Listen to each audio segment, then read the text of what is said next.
Во очекување на собраниската седница за уставните измени, која денеска не се одржа пред собранието, продолжија протестите на демонстрантите кои се противат на промената на името. Пред собранието, мала група демонстранти бараа од пратениците да не го променат името на државата. На демонстрантите им се приклучи и лидерот на ВМРО-ДПМН Христијан Мицковски, придружен од дел од членовите од партијата и коалицијата за подобра Македонија. Одбинат им порача дека не може да им вети дека ќе успее да го сопре процесот на менување на името, но дека ќе стори се тоа што, како што вели, некој го продава да го врати назад. Мицковски истакна дека име со дугме не се менува и обвини дека премиерот Зоран Заев тргува со националните интереси.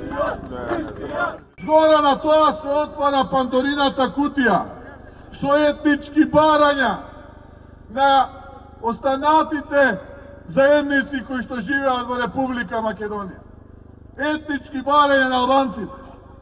Или попросто кажано, нема некој што не уценува кога знаат дека си имаат работа со најголемиот уценувач и блефер, чие што име е Зоран Заев. Мицковски им се обрати и на исклучените членови од партијата кои ги нарече уценети пратеници кои гласаа во првата фаза од уставните измени.